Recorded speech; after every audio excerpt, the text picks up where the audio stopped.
Alhamdulillah wa syukurillah. Asyhadu alla ilaha illallah wahdahu la syarikalah wa asyhadu anna Muhammadan abduhu wa rasuluh. Amma ba'du. Hadirin ikhwatul iman, jemaah dialog Islam. Alhamdulillah kita masih diberikan kesehatan dan juga kesempatan hingga bisa bertemu di acara Sahur on the Bed.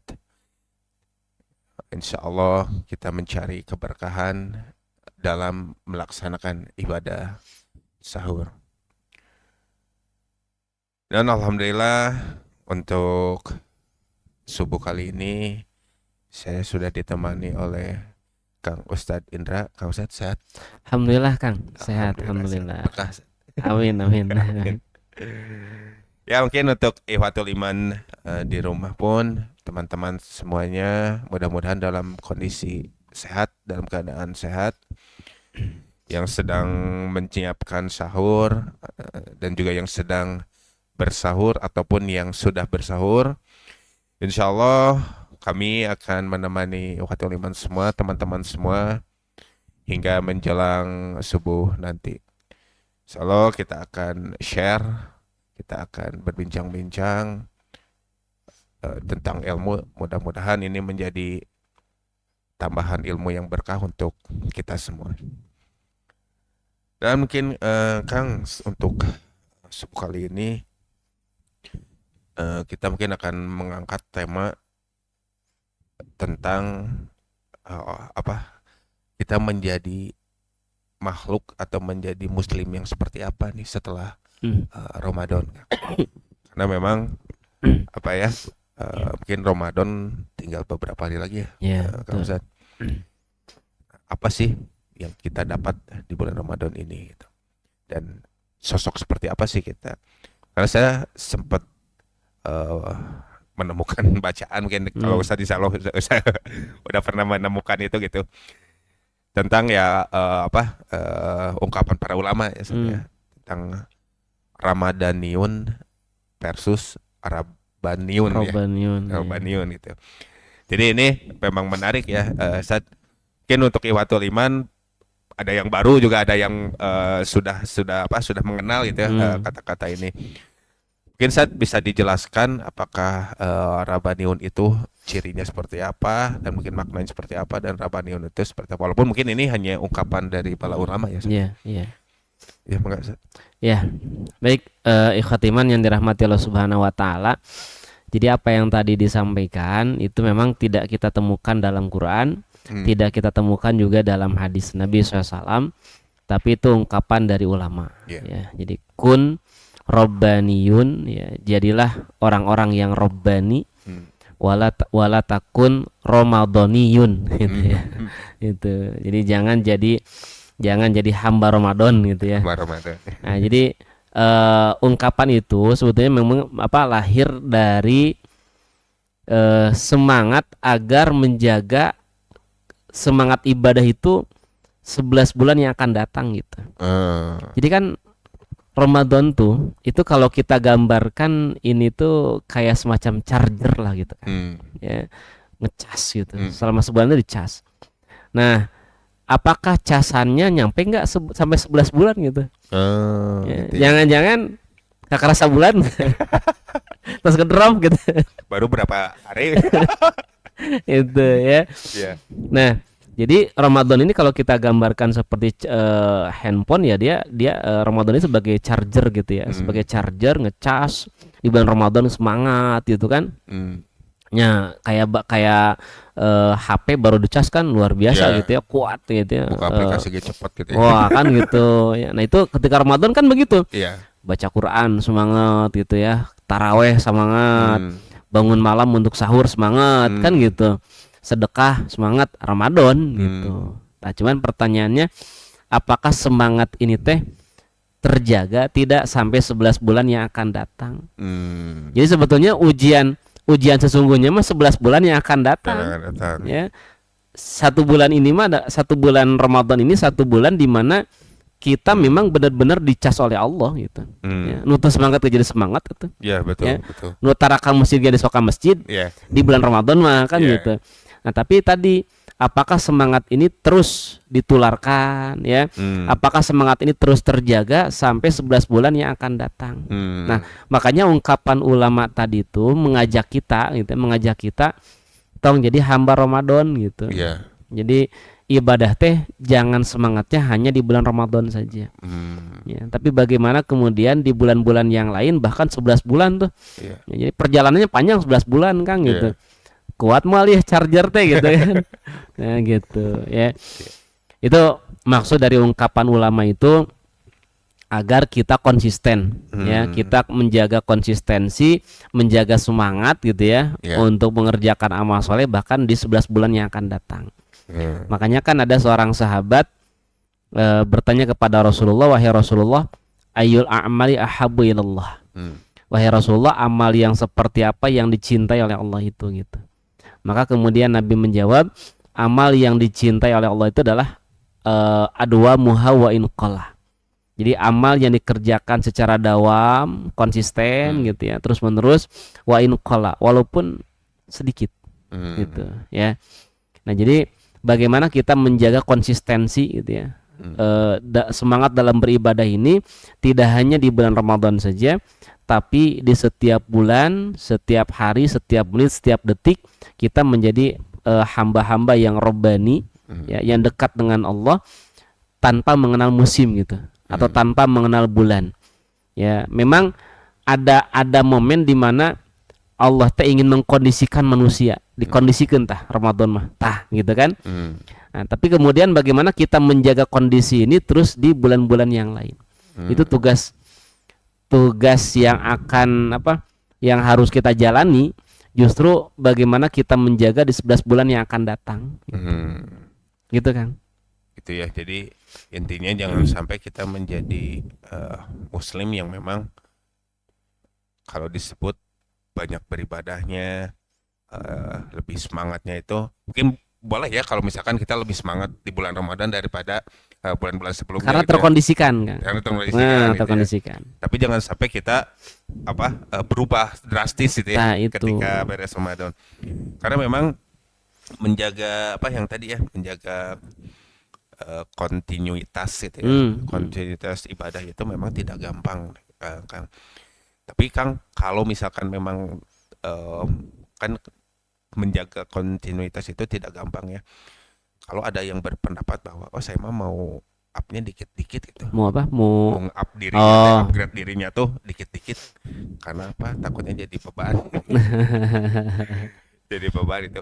Tapi Kang, karena terkadang kita sebagai hamba ya, sebagai manusia gitu, kadang memang mood-moodan Kang. Kadang ada kalanya di mana kita semangat, ibadah itu semangat, tapi ada kadang kalanya males. Ada kadang kala kita dikasih cobaan, ketol sholat malam gitu ya, tapi cobaannya hilang, kita ketol deh gitu. Nah Kang, untuk menjaga itu Kang dengan Ramadan ini gitu ya, untuk menjaga itu apakah boleh gitu dengan kita saya mau up dirinya dikit aja biar gampang kontinunya gitu, atau memang kita harus memang nge-push aja jadi lebih baik dan tetap kontinu di dengan ibadah yang kita up itu gitu. Ya, jadi tadi ya sabda Nabi SAW itu amal yang dicintai oleh Allah itu adalah adwa muha wa in qalla gitu ya. Jadi amal yang dikerjakan terus menerus walaupun sedikit gitu. Nah, tadi kalau misalkan ada pandangan saya mau nge-up gitu ya, mau meningkatkan ya, menaikkan ibadah itu sedikit-sedikit ya, nggak apa-apa, nggak ada masalah gitu. Karena memang ada masa di mana nanti manusia itu mengalami yang disebut dengan titik jenuh, gitu. Betul. Dan ini kan di zaman Nabi itu sudah mulai sebetulnya muncul permasalahan, bukan permasalahan ya, semangat gitu ya. Tapi kenapa dilarang sama Nabi? Contoh nih, ada 3 orang anak muda. Ya, ada 3 orang datang kepada Rasulullah SAW. Yang satu bilang, ya Rasulullah saya akan sholat malam terus-terusan, saya nggak akan tidur, kan gitu ya. Yang kedua, saya akan saum terus-terusan, mual buka, cina gitu. Yang ketiga, saya akan memuji yang selamanya, fokus we ibadah gitu. Nah, ku Rasul dibiarkan tuh, Dilarang malah. dilarang. Nah, karena nanti kalau kondisi seperti itu, satu saat akan menemukan titik jenuh, capek gitu. Betul. Ya sekarang sholat malam tiap malam gitu ya, sampai nggak ada istirahatnya, Iya. itu satu saat akan capek. Ya, makanya kata Nabi, jangan, nanti berat kamu, kan gitu. Ya, nah, sehingga lebih baik ikhwati iman Bapak Ibu semua, ya, kita sholat tahajud kalau malam tuh hanya setengah jam, hanya 1 jam, tapi kita tiap hari nggak apa-apa. Ya. Akhirnya daripada tiba ada isya nepi ka subuh gitu, tapi sapeting ya. Besoknya tulis. Ya, gitu. Nah, jadi itu ya, jadi jangan, boleh silahkan nggak apa-apa. Jadi kita peningkatan itu kan, kalau di dalam Quran itu ada istilahnya tobakon an tobak, Kang Fadil. Ya, jadi tobakon an tobak itu setahap demi setahap, bertingkat, bertahap. Ya. Kan dalam pendidikan tuh perlu ada yang disebut dengan tahapan. Ya. Dalam menapaki keimanan, menapaki amal soleh ini perlu ada tahapan gitu. Betul. Ya, dulu juga kan kita dari ketika kita dilahirkan sampai kemudian sekarang kita bisa ngomong, kita bisa berdiri, itu kan itu ada tahapan. Ya, kan nggak ada bayi ketika lahir jangan tiba-tiba lompat ya gitu kan. Ruas atau ya. Tapi bertahap gitu kan, bertahap mulai dari awalan nanti nangkuban gitu ya. Kayak nangkuban terus merangkak, itu kan bertahap. Gitu. Nah, termasuk juga dalam amal soleh ya, di dalam amal soleh. Jadi yang terpenting bagi kita itu adalah bagaimana kita menjaga konsistensi walaupun sedikit, tenanawan gitu. Ya, siga enak orang ngaji lah gitu, nu hadir teh limaan tenanawan tapi rutin we kan. Betul. Gitu kan. Nah, ayeuna ngaji jamaah banyak tapi ngan sakalian beres kan gitu. Nggak gitu ya. Nah, sama juga dengan amal soleh. Jadi amal soleh itu nggak apa-apa di up-nya sedikit-sedikit gitu ya. Biasanya kita tapi ada progres gitu ya. Jadi tong mabnin gitu, tong mabniun gitu ya, tetapnya didinya gitu ya. Kayak misalkan biasanya kita sedekah teh 2.000, nah ada progres. Taiken itu 2.500 gitu. Gitu ya. Ketaiken jadi 1.000, jadi berproses ya, berproses. Nah, itu nggak apa-apa ya. Gitu. Jadi memang sebetulnya malah dianjurkan seperti itu ya. Dianjurkan kalau disebut dengan sekemampuan kita mungkin ya, kita nge-upgrade-nya gitu. Karena memang mungkin karena mungkin Rasul pun sudah memprediksi batasan atau kekuatan manusia ya. Iya, betul. Karena kan bahkan kan kalau disebutkan dulu ada awalnya sholat itu bukan 17 rakaat ya. Hingga akhirnya sakit yang cukup mah gitu ya. Bahkan sahabat ada yang minta Ramadan ditambah ya. Ditambah bulan. Itu memang kan berarti apa yang diprediksi oleh Rasul itu bukan di zamannya mungkin, tapi di zaman setelahnya. Dan mungkin bukan hanya minoritas orang, tapi mayoritas orang gitu. Karena memang kan Kang kadang ya gitu, kadang memang ya mungkin untuk beberapa minoritas orang kuat ya untuk itu ya, untuk untuk ibadahnya mungkin 80% ya. Tapi kan mayoritas orang tidak seperti itu. Iya, betul. Nah, mungkin Kang untuk apa ya? Untuk menjaga apakah kita memang harus memainkan mindset ya? Karena memang kadang-kadang kalau disebutkan kalau anak-anak sekarang lah, kalau Gen Z kan selalu diawali itu dengan mindset ya. Ketika kita mengawali mindset Ramadan itu sebagai ya tadi ya yang awalnya sedekah sekian naik sekian itu. Ramadan ini kita up dikit. Nanti setelah Ramadan mungkin kita up.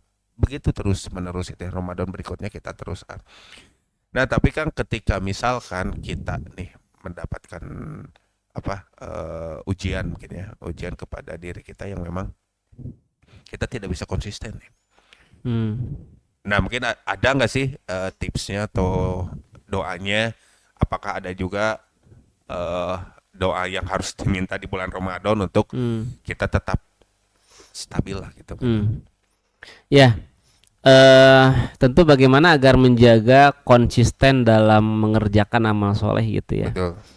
Ya, pertama hal yang harus kita lakukan adalah kita terus meminta sama Allah. Hmm. Ya, kita berdoa sama Allah agar Allah berikan kekuatan kepada kita agar kita bisa konsisten dalam mengerjakan satu Iya. amalan. Ya, tetap kita melibatkan Allah, kita menghadirkan Allah gitu ya. Iya.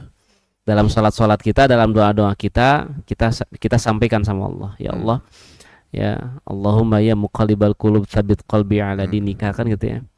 Ya Allah berikan kekuatan agar hamba bisa konsisten dalam mengerjakan dalam mengerjakan amalan gitu. Hmm. Nah, jadi itu.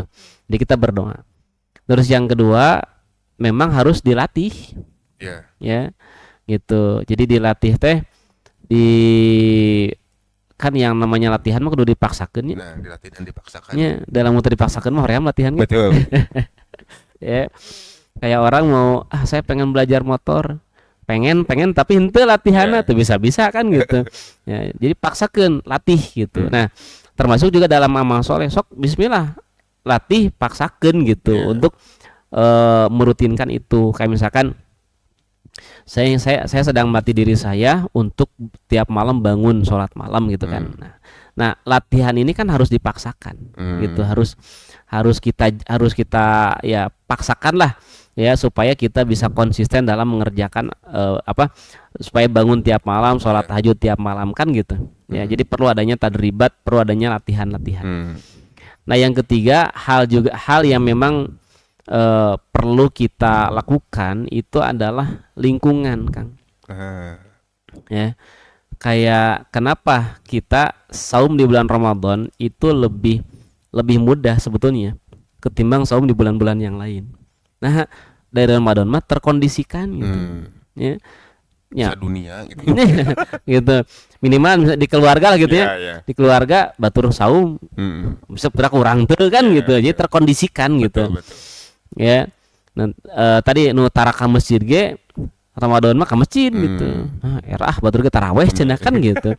Nah, terkondisikan. Nah, sehingga bagaimana kita membangun kondisi ini gitu ya. Jadi kita membangun kondisi ini juga di bulan-bulan yang lain.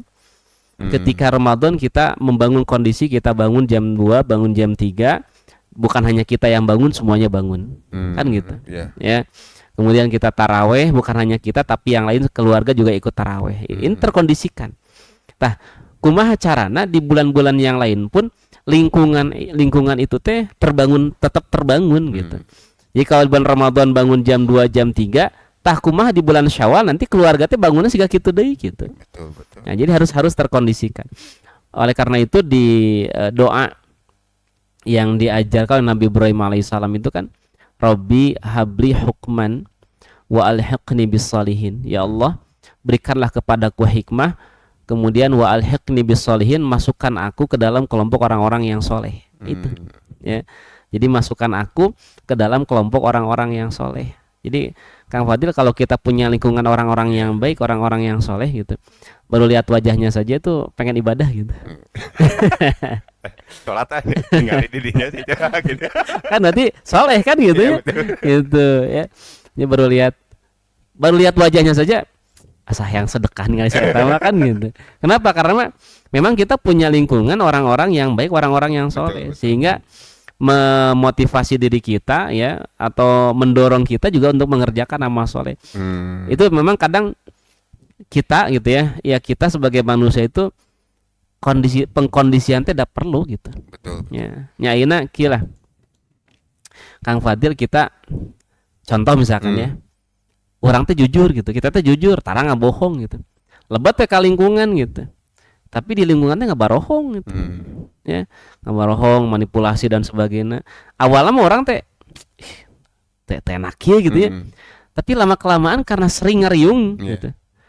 Ya, jadi nggak hiji we kenapa gitu. Jadi gitu. Nah, itu artinya pengkondisian lingkungan, kawan, teman-teman gitu. Itu bisa mempengaruhi gitu. Betul. Ya, gitu. Ya, jadi memang pada dasarnya tetap ya kan kita harus minta ya sama Allah gitu ya, Betul, bahwa betul. apa, agar kita tetap diberi kekuatan ya untuk Hmm. istiqomah gitu ya. Hmm. Dan kemudian ini Kang, latihan Kang dan paksaan. Kadang memang Kang, apa sih, kita ini kalau untuk hal yang untuk berubah jadi lebih baik itu selalu dimulainya besok Kang. Ya, Anjing anjing weh. gitu kan. Jadi terus-terusan besok ya. Tidak hari ini. Iya, iya, iya. Hari ini saya harus berubah gitu, tidak, Hmm. tapi selalu besok, yang mau diet kan ya nama makan lah besok diet gitu. Pas besok kan besok. Jadi selalu besok gitu. Jadi memang kita biasakan kalau untuk ingin berubah, mungkin untuk Iwatul Iman, untuk teman-teman, bahkan untuk saya sendiri pun saya mengingatkan gitu pada diri sendiri bahwa memang iya betul sih, kadang-kadang memang kita harus dipaksakan kan. Iya. Kadang perubahan itu harus dipaksakan. Oh ya, hari ini saya mau berubah, hari ini detik itu Hmm. pun gitu ya. Jadi seperti itu ya Kang ya. Iya, jadi Kang Fadil ada kurang lebih ada 5 ya, 5 atau lebih lah gitu ya. Ada 5 strategi setan. Ya, jadi setan itu di muka bumi ini mereka sudah punya strategi-strateginya gitu. Bagaimana menjebak manusia gitu. Nah, salah satu strategi setan itu adalah lauman niyanahum. Jadi kata setan, lauman niyanahum, saya akan bangun angan-angan kosong pada manusia. Gitu. Jadi setan akan membisikkan, meniup kepada kita angan-angan kosong gitu. Para ulama kemudian menafsirkan apa makna dari angan-angan kosong gitu. Kata para ulama, angan-angan kosong itu adalah ketika manusia tadi ya menunda ya. Jadi Berbuat baik gitu ya. menunda mengerjakan amal soleh. Nah, itu tuh sedang ditiupkan oleh setan angan-angan kosong. Kenapa? Karena ketika kita menunda, besok weh, besok weh, pertanyaannya, emang yakin besok masih ada? Betul. Kan gitu ya. Iya. Jadi yakin kalau besok masih ada. Nah, itu teh kita teh dibuat angan-angan kosong oleh setan seakan-akan kita teh besok masih ada gitu. Betul. Ya. Ayo orang aja ya nak. Isuk ge daya kene isuk ge gitu. Nah, dibuat angan-angan kosong seakan-akan besok kita masih hidup gitu. Betul. Padahal bisa saja kita bilang besok nanti malam kita meninggal. Kan gitu ya. Betul. Kan tidak ada orang yang tahu kapan kematian mendatangi dia kan gitu. Memang ada orang yang ketika meninggalnya teh ada prosesnya gitu ya. Ada sakit dulu, kritis dan sebagainya gitu. Tapi yang kita mendapatkan banyak orang-orang yang dia sudah sakit lama, kritis, sehat deui gitu kan. Betul. Ya. Tapi ada juga orang yang sehat gitu. Orang yang sehat. Sugan ka ciri rek pimaoteun dan teu gitu kan, sehat ya. Tapi jelema hot gitu. Jol-jol. Ya, kenapa? Karena itu tadi kita tidak tahu usia kita tuh sampai kapan, kan orang tidak apal gitu. Betul. Ya. Gitu. Mungkin ikhwati iman ada yang punya pengalaman gitu ya, keluarganya, saudaranya atau siapalah gitu ya. Ya, saya juga punya beberapa jamaah yang meninggal kan tiba-tiba Kang Fadil. Iya, betul. Termasuk almarhum ayah Kang. Almarhum bapak pun pagi-pagi itu masih ngobrol sama anak saya, sama cucunya gitu. Mau naik kuda anak cucunya. Kan kalau lebaran suka ada kuda ya. Iya. Karena itu H+3 lebaran. Itu Syawal tuh ya. Syawal itu. H+3 lebaran, tahu-tahu siangnya dari nggak mau makan sampai malam dibawa ke rumah sakit Al Islam. Saya juga nggak ikut Kang, nggak ikut, saya lagi makan di rumah, atau di telepon, kedah kadia, wah udah nggak benar, udah perasaan udah nggak benar. Di situ Kang. Jadi makanya memang, betul Kang, bahwa mendadak itu kematian itu tidak harus ada tanda-tanda dulu. Iya, enggak ya itu tadi ada gitu ya. Ada orang yang lewat proses dulu gitu ya. Jadi betul. Proses dalam pengertian dia sakit dulu, dia apa dulu, akhirnya kemudian meninggal kan ada gitu ya.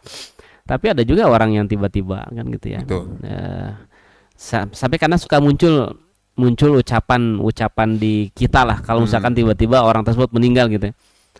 Nah, ada kamar teh. Nah, ada tadi teh kan gitu. Iya. Itu kematian itu sesuatu yang misteri, kita nggak tahu gitu. Makanya ikhwatiman rahimakumullah, ketika kita menunda mengerjakan kebaikan, besok nanti ya sok silahkan gitu.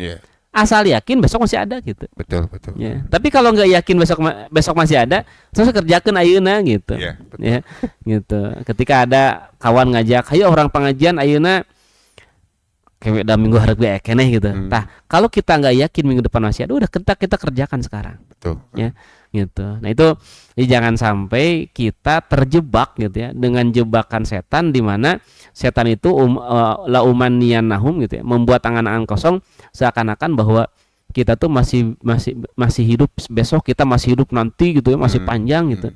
Padahal kita nggak tahu gitu. Ya, alhamdulillah kalau ternyata Allah masih memberikan kesempatan usia kepada kita gitu ya. Allah masih panjangkan usia sehingga kita masih bisa mengerjakan amal soleh ya. Walaupun kadang ada amal-amal yang memang nggak bisa kita segerakan gitu ya. Ada amal yang harus kita bukan tangguhkan, dalam pengertian memang jadwalnya nanti gitu ya. Butuh waktu ada waktunya gitu. Kayak misalkan ikhwati iman niat mau berangkat umroh misalkan ya, mau berangkat umroh, ternyata kan jadwalnya bulan depan misalkan berangkatnya, kan nggak bisa dipaksakan kedua ayeuna. Abdi daftar ayeuna kan terbiasa, tetap harus menunggu kan gitu ya. Memang ada. Tapi kalau ada amalan yang bisa kita kerjakan ayeuna gitu, bisa kita kerjakan sekarang, ya udah kerjakan aja sekarang. Betul. Gitu. Ya. Jadi itu ya Kang ya, memang salah satu strategi setan ya itu ya, menanti-nanti amal soleh gitu, menanti-nanti kita untuk berbuat baik gitu, berbuat amalan itu. Dan mungkin memang ada juga ya Kang ya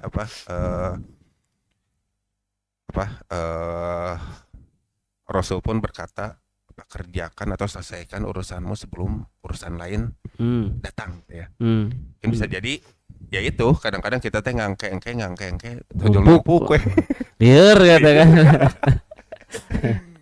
Ya mungkin itu ya. Jadi mungkin untuk ikhwatul iman, untuk teman-teman ya, kalau misalkan kita memang udah ada niat untuk hari ini, apapun itu hal baik langsung saja mungkin kita kerjakan hari itu. Dan saya juga suka apa gitu Kang, kalau saya suka kalau ada ide, kalau ada apa gitu ya, sesuatu hal baik, saya selalu biasakan ditulis Kang. Pokoknya karena saya lupaan Kang, orang itu pelupa gitu. Jadi kalau ada apa-apa langsung tulis gitu ya. Nggak, karena catatan teh malah penuh catatan di HP itu gitu mungkin. Dan kemudian tadi lingkungan ya Kang ya, pengkondisian gitu ya, pengkondisian lingkungan, karena memang kita bisa memilih tapi kita juga bisa tidak memilih kan ya Kang ya. Lingkungan bisa ada hal di mana kita bisa memilih lingkungan nih, tapi ada hal di mana kita harus tetap di sini dan kita harus tetap baik di sini. Baik itu lingkungannya baik ataupun buruk, kita harus jadi baik, apalagi lebih bagusnya kita jadi lebih baik gitu. Nah mungkin kalau misalkan emang di sini ada pengaruh lingkungan nih Kang, berarti ada peran juga pemimpin di sini Kang, baik itu mungkin pemimpin negara, pemimpin wilayah ataupun pemimpin keluarga ya. Karena memang akan berbeda ya Kang ya, kalau misalkan pemimpin keluarganya mengkondisikan itu dengan hal-hal yang positif dengan yang tidak mengkondisikan mungkin gitu ya. Jadi memang betul ya Kang, berarti memang harus ada peran juga, mungkin harus ada peran kebijakan pemimpin baik itu di rumah tangga gitu. Ya, jadi tentu kalau dibuat kebijakan oleh pimpinan gitu ya, kalau dalam rumah tangga berarti ayah atau suami gitu. Ya, itu bagus gitu ya. Atau kalaupun karena nanti juga banyak para pemimpin yang cuek gitu, acuh gitu, betul, dengan hal-hal kebaikan gitu. Ya maka tentu mesti didorong gitu. Jadi mesti hadir lah.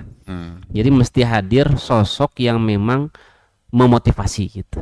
Ya kayak di keluarga misalkan ya suaminya cicing wae ya gitu ya, tidak mengkondisikan, ya udah hadir, istri hadir untuk memotivasi gitu kan, memotivasi agar terbentuk lingkungan atau kondisi yang memang kondisi yang baik kan gitu. Betul. Ya memang yang lebih utama itu kalau diinisiasi atau dimulai oleh pemimpin gitu. Betul. Ya. Dan kaitan dengan dakwah gitu ya, dakwah untuk mengkondisikan lingkungan yang baik itu memang Nabi menyampaikan ya ibda binafsik gitu ya. Ya mulai dari diri kita gitu.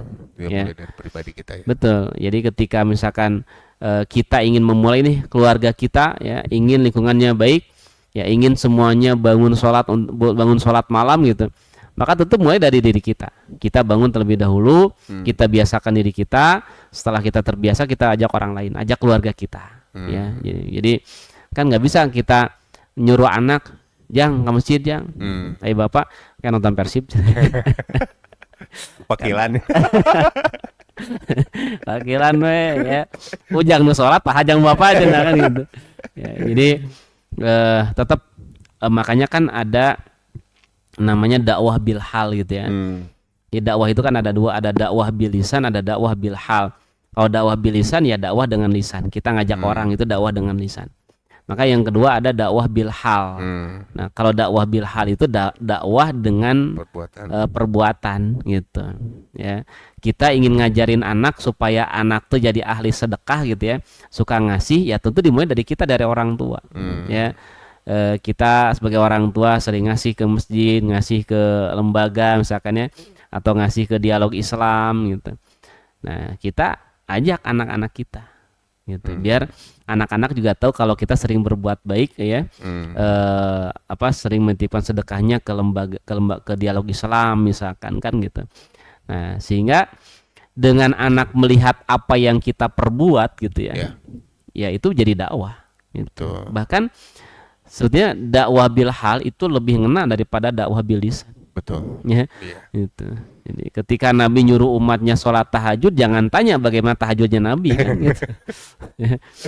Gitu. Nah itu jadi sekarang ini bagaimana kita bisa dakwah ya, dakwah dengan bil hal gitu. Jadi dakwah dengan akhlak kita, dakwah dengan perbuatan kita, dakwah dengan perilaku kita gitu.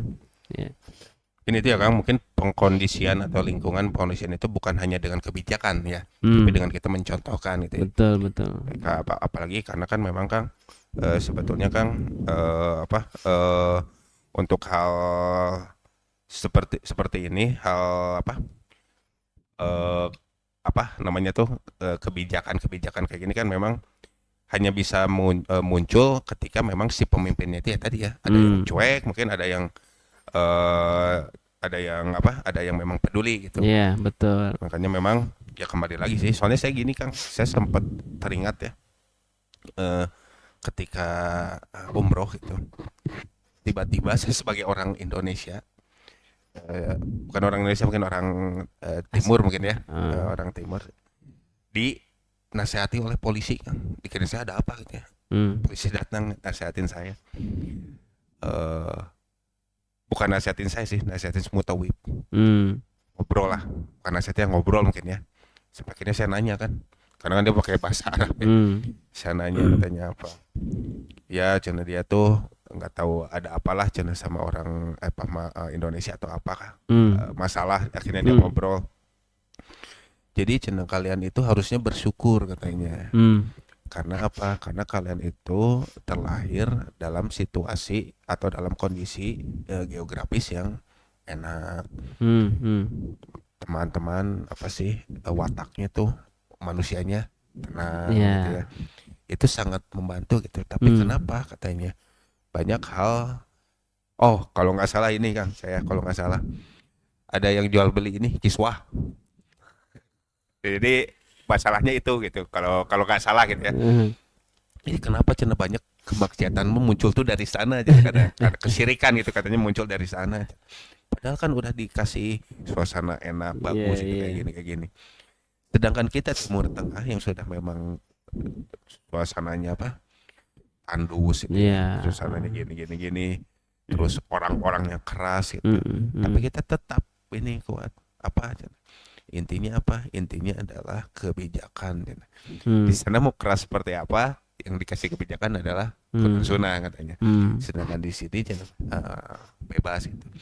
Tapi saya jadi berpikir, oh iya juga sih, kadang kalau orang terlalu dibebaskan, terlalu dilepaskan tanpa ada batasan, mungkin itu bisa jadi kita kebablasan juga ya Kang. Jadi memang ya betul bahwa intinya kebijakan itu juga penting, baik itu kita dalam keluarga ya, ada kebijakan jam malam. Bahkan kalau kata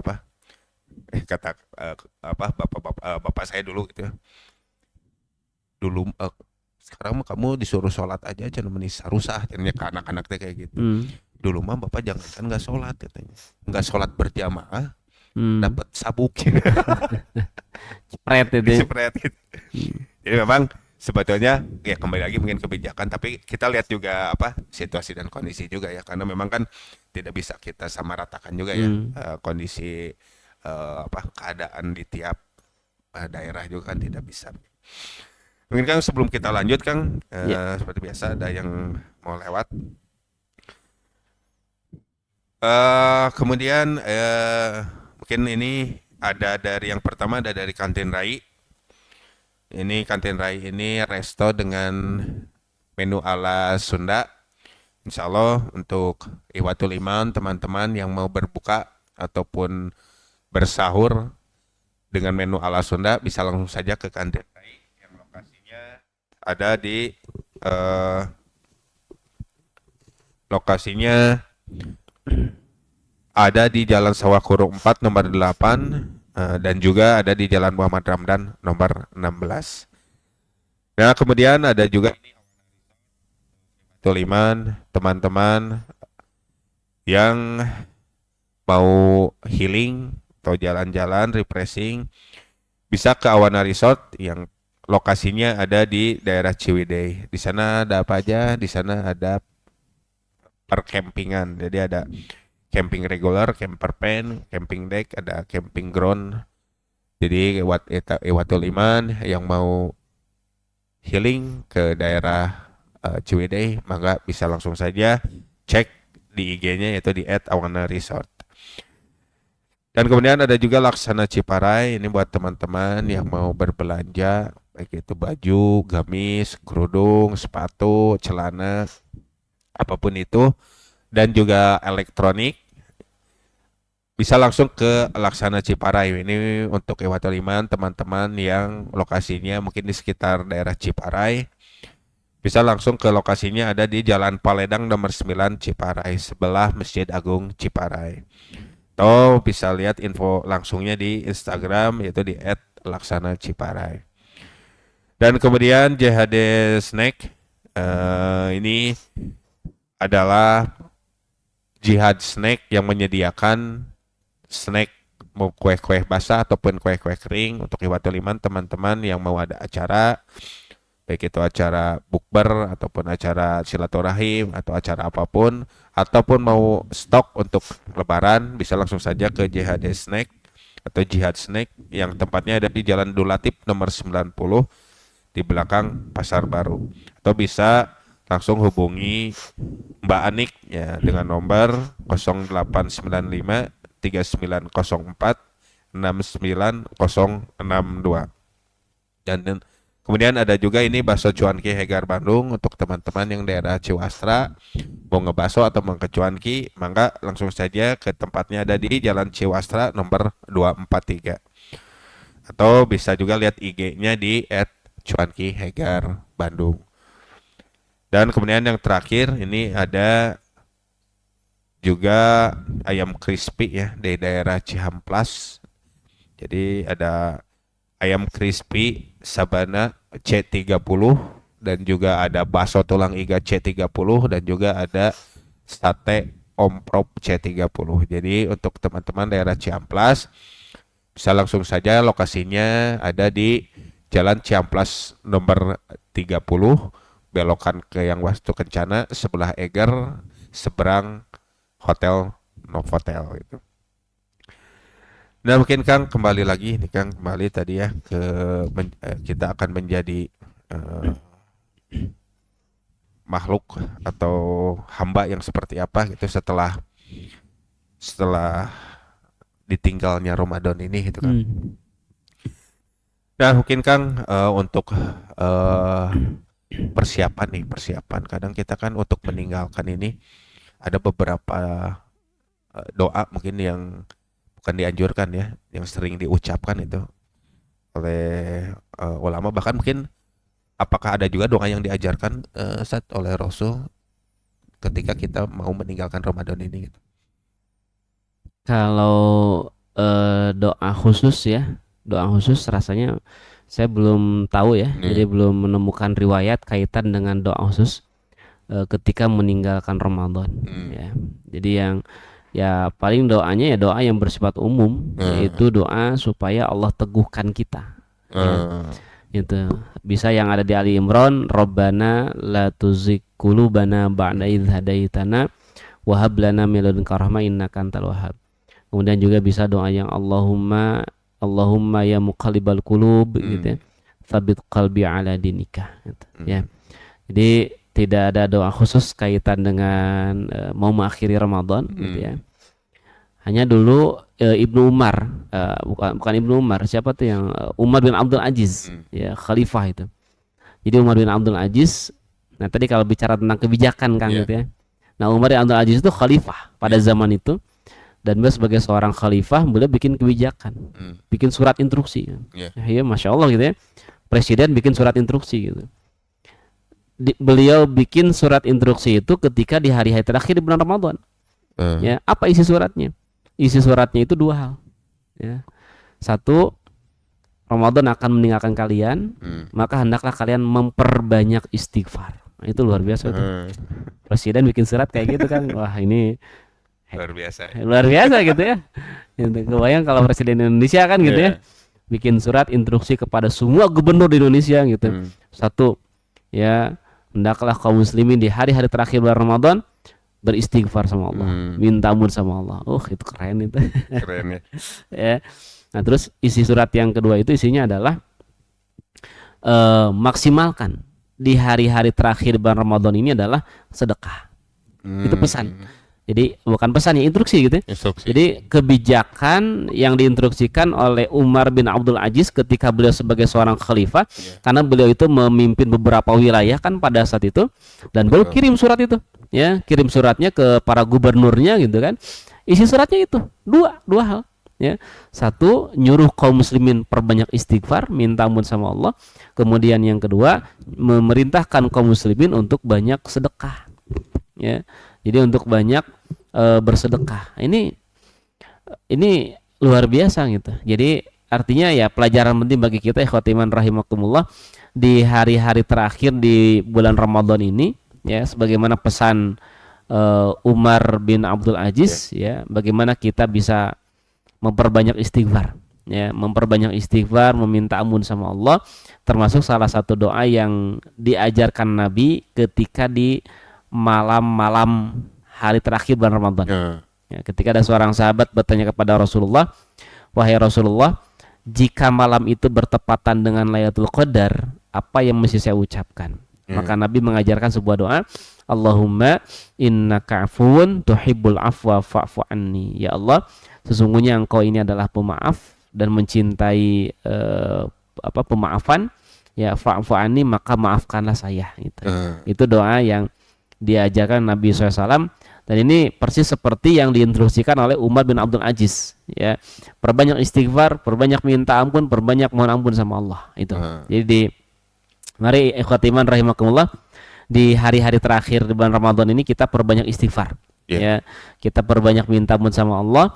Kemudian yang kedua, perbanyak sedekah. Ya, perbanyak sedekah. Kalau kemarin di hari-hari kemarin sedekahnya masih belum dikeluarin sedekahnya gitu kan. Karena nungguan baju lebaran heula. Ya. Sekarang udah kembali baju lebarannya, sedekah. Ya. Nah, gitu. Ya mungkin kan karena mungkin waktu juga nih udah mau menjelang subuh. Mungkin ada closing statement Kang Ustaz. Ya.